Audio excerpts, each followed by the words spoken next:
नमस्कार दोस्तों, मैं हूं दिनेश के वोरा। आप सबका स्वागत है सच्ची बात दिनेश के वोरा के साथ।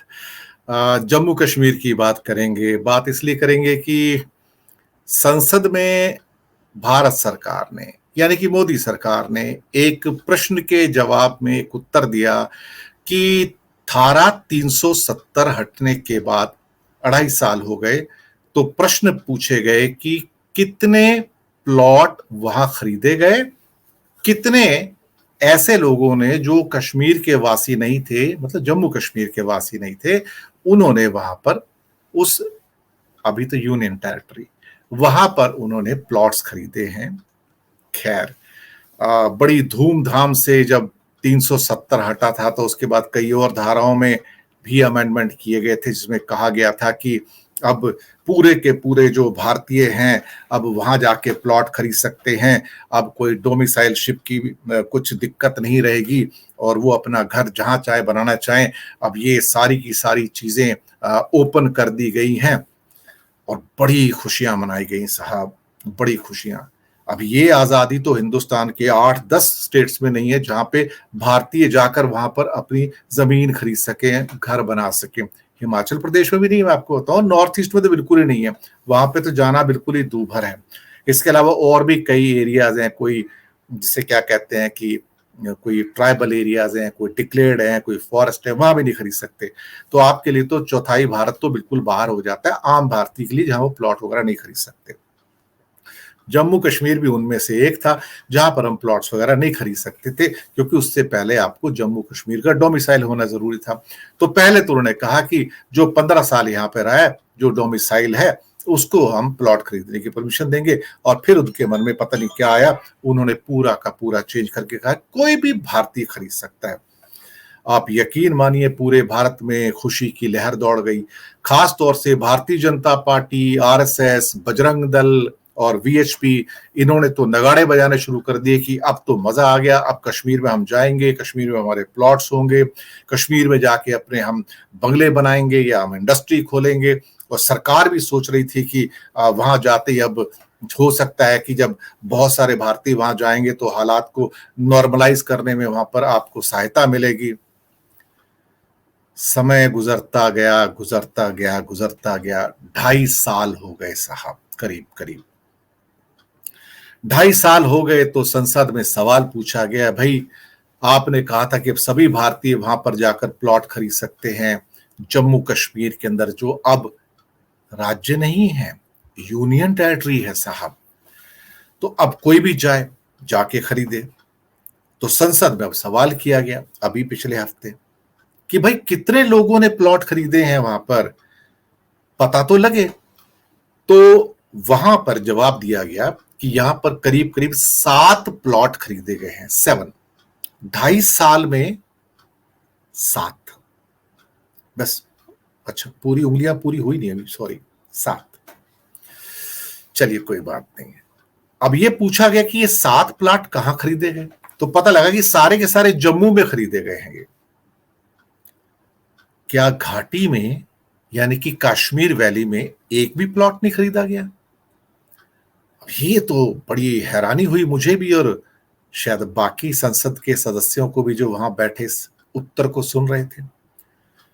क्या वो सारे दक्षिणपंथी हमारे मित्र, आरएसएस वाले, भारतीय जनता पार्टी वाले, बजरंग दल वाले, विश्व हिंदू परिषद वाले, जो नृत्य कर रहे थे, ढोल बजा रहे थे कि अब हम प्लॉट खरीदेंगे, वहां पे मकान बनाएंगे, कश्मीर में बंगला बनाएंगे, डल झील पे घूमा करेंगे, चार चिनार पर जाएंगे, गुलमर्ग जाएंगे, पहलगाम में हम खरीदेंगे, कमाल की बात है, इनमें से एक भी व्यक्ति ने 2.5 साल में एक भी प्लॉट नहीं खरीदा?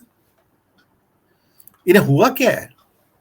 ये तो इन्होंने तो इतने नृत्य किए थे, ढोल नगाड़े बजाए थे, खुशियां मनाई थी, लड्डू बांटे थे, पकड़ पकड़ के सड़कों से लोगों को लड्डू बांटे थे। कश्मीर अब पूरा का पूरा देखो, अब हम वहां जाएंगे, अब वहां सब कुछ कर सकते हैं।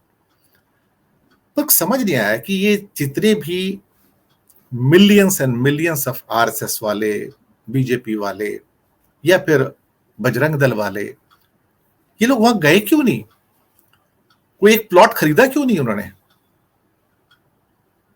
सवाल तो बनता है, सवाल तो बनता है कि इन्होंने कश्मीर घाटी में प्लॉट क्यों नहीं खरीदे।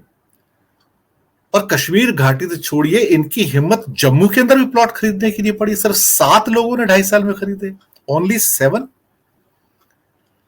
देखिए, जो व्यक्ति वहां बसना चाहता है, जो भी व्यक्ति, जम्मू में तो फिर चलो ठीक है, थोड़ी शांति है, जो भी कश्मीर में बसना चाहता है, सबसे पहले तो वो एक पुलिस स्टेट में नहीं रहना चाहेगा। वो इसलिए कि अगर हर 20 गज के ऊपर 25 गज पे एक व्यक्ति बंदूक तान के खड़ा हो, यानी कि हमारा सिपाही, तो एक पुलिस स्टेट बन जाती है। वो हर जगह एक डर का माहौल हो जाता है।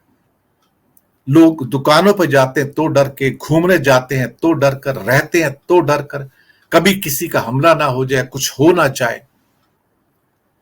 ये जो खौफ का जो माहौल है, इस खौफ के माहौल में लोग जाके अपनी रिहाइश के लिए प्लॉट नहीं खरीदा करते हैं।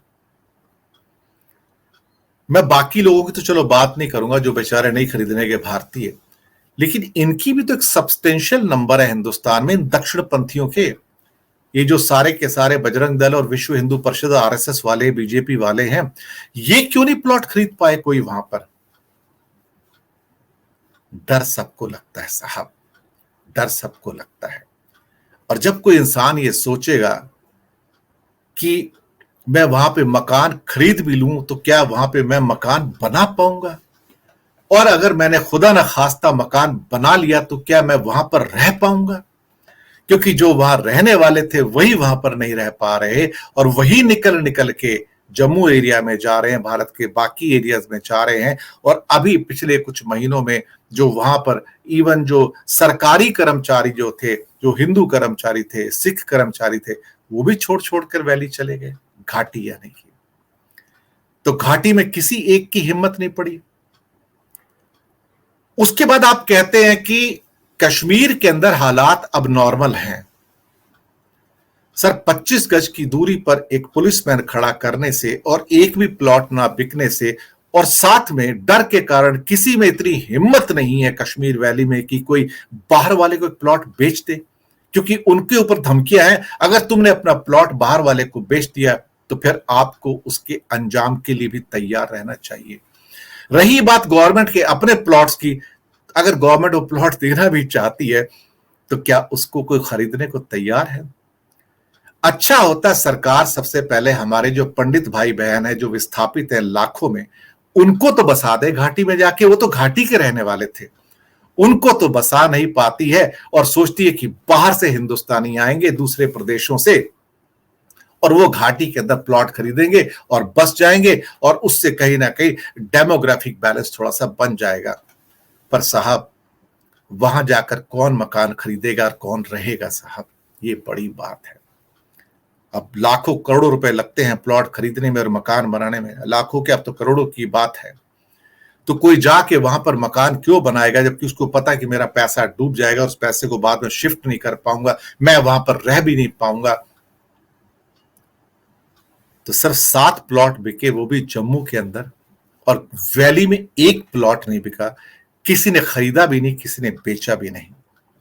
मुझे उम्मीद थी कि ये जरूर जाएंगे दक्षिणपंथी सारे, बीजेपी, आरएसएस वाले, बजरंग दल वाले, इन्होंने बहुत ढोल नगाड़े बजाए थे, लड्डू बांटे थे, ये भी नहीं गए। कभी मिलेंगे तो इनसे पूछूंगा क्या ख्याल है प्लॉट लेने के बारे में जम्मू कश्मीर में, जम्मू को छोड़िए, कश्मीर घाटी में क्या लेने के इरादे हैं, और 2.5 साल में नहीं ले पाए। चलिए साहब, कभी कभी हालात ऐसे ही हो जाते हैं, बड़बोलापन इंसान को खत्म कर जाता है। बड़ी बड़ी जो बातें करते हैं उसको लागू तो कर नहीं पाते हैं। और ये भारतीय जनता पार्टी और उनके जो अलाइड दल हैं, आरएसएस वाले, ये सब बड़ी बातें ही करते रह जाएंगे साहब। ये कभी इतनी हिम्मत नहीं जुटा पाएंगे कि वैली में जाकर एक प्लॉट खरीद लें। हाथी के दांत खाने की और दिखाने की और। दोस्तों, लाउड टीवी को जरूर सब्सक्राइब कीजिएगा। नीचे जो हमारे चैनल्स के लिंक दिए गए हैं न्यूज टाइम के और न्यूज वर्ड के, उसको खोल के उसे भी जरूर आप सब्सक्राइब कीजिएगा। इन्हीं शब्दों के साथ मैं लूंगा आपसे विदा और फिर जल्दी आऊंगा आपके सामने नए मुद्दे के साथ। धन्यवाद आप सबका।